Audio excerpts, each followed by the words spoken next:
अब अगर आइंदा किसी सहाबी के घर में घुस के तुमने उस पर तशद्दुद किया, हम बताएंगे कि तुम्हें तुम्हारी बीवी ने गोली क्यों मारी। बूट पॉलिशिए, जूते चमकाने वाले, जूते चाटने वाले और इनकी वाह करने वाले ही रह जाएंगे जिंदा। हामिद मीर साहब ने जो गुफ्तगू की उस दिन खड़े होके वहां पे, उसके बाद ये वाला फैसला भी हो गया कि हामिद मीर साहब जो हैं वो ये प्रोग्राम नहीं कर। जो बोले उसकी जबान बंद कर दो, जो वोट दे उसका हाथ रोक दो, उसके अंगूठे पर स्याही लगने से पहले पहले प्रोसेस को ही रोक दो। हर चीज सिलेक्शन चाहते हैं।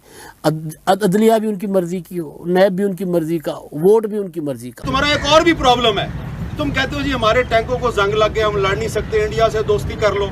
मेरे पाकिस्तान के ऊपर अजाब टूट जाना, ये मुझे खदशा है। अल्लाह करे मेरा ये खदशा जो है वो दुरुस्त ना हो, अल्लाह करे मैं गलत सोच।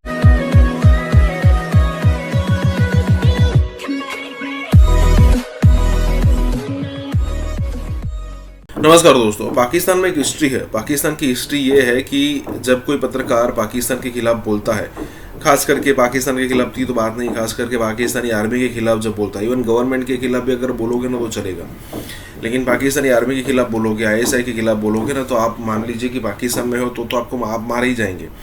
लेकिन मान लीजिए कि अगर आप पाकिस्तान छोड़ के चले गए और वहाँ से आपने बोलना शुरू किया है क्योंकि आपको एक सेफ पैसेज चाहिए था, जब आपको सेफ पैसेज मिल गया, क्योंकि जब आप पाकिस्तान में थे और आपने इस चीज़ की शुरुआत की थी तो आपको धमकियाँ मिल चुकी थी, तो आपने पाकिस्तान छोड़ा, कहीं और गए, वहाँ पर रहना आपने शुरू किया। लेकिन ऐसा तो है नहीं कि उस गवर्नमेंट का सपोर्ट है आपको लगा कि भाई अगर मैं पाकिस्तान छोड़ दूंगा तो बच जाऊँगा, तो वहाँ पर भी ISI आपको मरवा दी थी। और ये बहुत ईजी काम है, ऐसा नहीं कि ISI बहुत यहाँ पर 30 खा बन जाती है। वो बंदा होता है, उसकी एक लाइफस्टाइल नोट की जाती है, फिर पता चलता है कि भाई इस समय पर ये बाहर निकलता है, उसको मार दिया जाता है।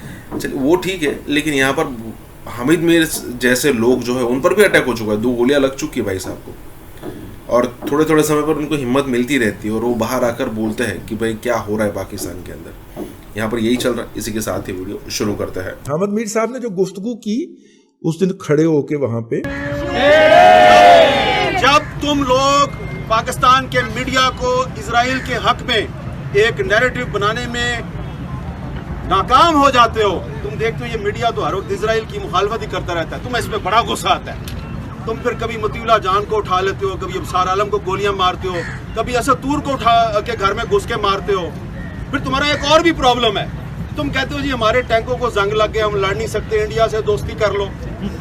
और मीडिया पे शिकवा होता है, मीडिया वालों तुम हम इंडिया से दोस्ती करना चाहते हैं, तुम हमारे साथ ताउन नहीं करते, तुम मीडिया को फेंटी लगाते हो।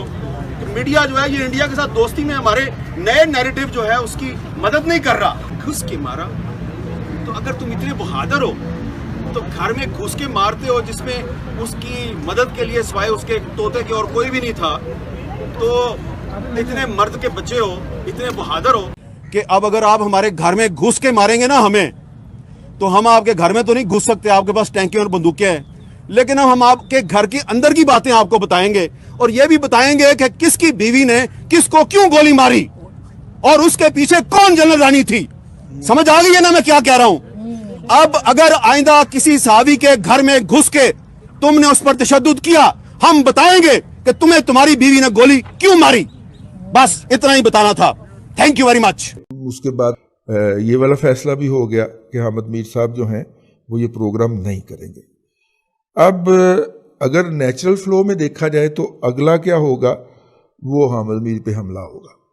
भले को फिजिकल असाल्ट किया जाए तो गोलियां तो बेचारे पहले ही वो गोलियों में खुद कफील हैं, तो इसलिए उन्हें गोली की तो शायद ज़रूरत नहीं होगी, लेकिन जो उनके ऊपर नफसियाती हमला हो सकता है, जो उनके ख़िलाफ़ गालम गलोच हो सकती है, जो बकवासियात हो सकती है, वो जो है वो ज़रूर होगी। कि ये जो टेंशन होगी इस वक्त, पिछले दिनों यूरोपियन यूनियन में जो रेजोल्यूशन पास हुई थी उसमें ख़ास तौर पे आज़ादियों के इजहार के ऊपर जो पाबंदी है उसका जिक्र किया गया था।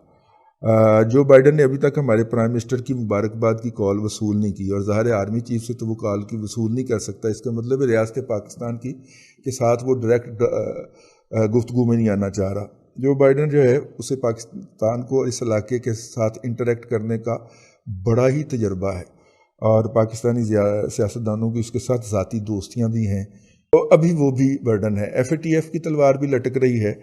मुझे खदशा है, मुझे जो दुख होता है वो ये होता है कि कुछ चंद लोगों की झूठी और अनाओं के बायस, झूठी और खोखली अनाओं के बायस मेरे पाकिस्तान के ऊपर अजाब टूट जाना है, ये मुझे खदशा है। अल्लाह करे मेरा यह खदशा जो है वो दुरुस्त ना हो, अल्लाह करे मैं गलत सोच रहा हूँ।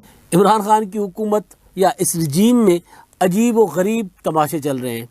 जो बोले उसकी ज़बान बंद कर दो, जो वोट दे उसका हाथ रोक दो, उसके अंगूठे पर स्याही लगने से पहले पहले प्रोसेस को ही रोक दो। ये पहली बार नहीं कर रही इमरान खान की हुकूमत, पहले भी किया गया।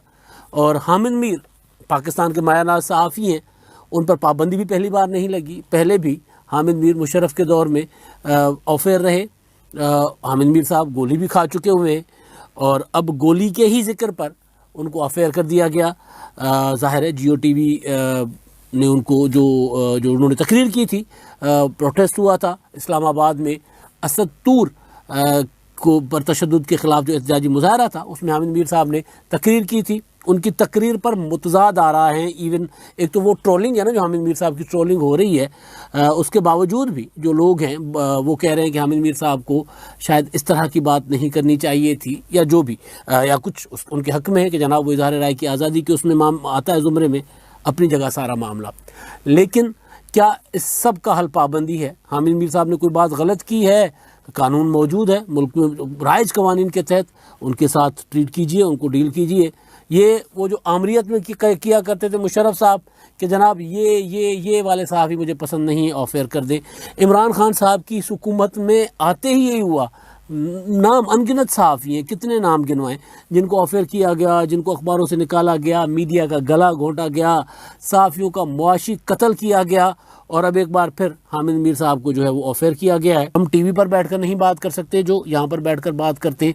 कोई भी ऐसी बात जो पाकिस्तान के आइन और कानून के ख़िलाफ़ हो वो बात नहीं की जाती, लेकिन जो हुकूमत के ख़िलाफ़ हो वो बात आइन और कानून के ख़िलाफ़ बनाकर और उसको जो है वो नाकाबिले बर्दाश्त करार देकर सहाफ़ियों पर पाबंदियाँ लगती जा रही हैं।